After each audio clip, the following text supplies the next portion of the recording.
Aztecs and the Spanish, the story of imperialism. First, we start talking about the Spanish, a nation from Spain overseas 500 years ago to Mexico. They were a wealthy nation with an unending greed for gold.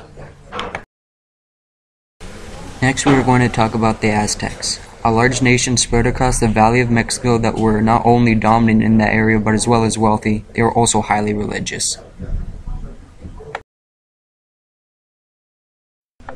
Cortez, the leader of the Spanish fleet that sailed to Mexico in 1519 in a place called Yucatan, Venezuela. It was not long ago after that they discovered that there was not an inhabited land, that it was dominated by the Aztecs and covered by small tribes and villages that served them. The Aztecs sent the Spaniards gifts of gold to ask them to leave their shores and not to return. This only intrigued Cortez more, knowing that they had an abundance of gold as well as people. He burned all his ships to discourage any of his men to leave him. They were going to conquer them or die trying. Cortez knew that he was massively outnumbered, desperate, having superior weapons. He knew that he had to have an ally if he were to fight the Aztecs. He first went to the Tlaxcalans.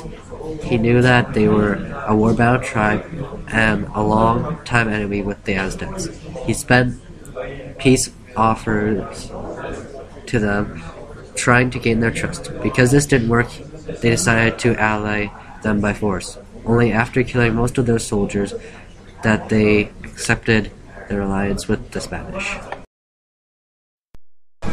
A month after Cortez allied with the Tlaxcalans, he reached the Aztec capital, Tenochtitlan. He received more gifts from the Aztec ruler in hopes that he would leave. This convinced Cortez even more that he would stay. When Cortez entered the city, he was horrified from what he saw. He saw that they were performing human sacrifices as well as cannibalism, what Cortez seemed to believe was devil worship. A month later, Cortez had the Aztec leader, Montezuma, in his control. Cortez didn't want to use violence, though, to control the Aztecs. He wanted to do it peacefully. Shortly after this, Cortez slaughtered many of the city's priests. This caused siege in the city as well as rapid attacks on the Spanish. 300 of his men were killed and many were injured. Cortez and his men fled into the night, retreating from the city. After this, there was many great battles such as the Battle of Kuala, the Battle of Tlaxcala, and the Battle of Tenochtitlan, all determining the domination of the land and cities surrounding and inside the Aztec forts.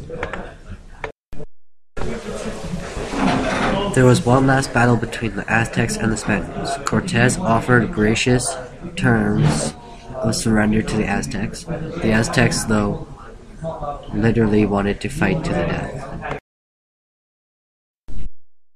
After an ongoing fight with the Aztecs, Cortez soon realized that he couldn't go inside any buildings without losing many men, so he decided to conquer the city. He had to destroy it. After a long battle, Cortez and his allies won.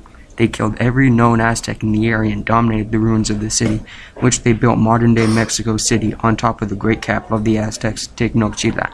This is the first introduction of imperialism in Mexico.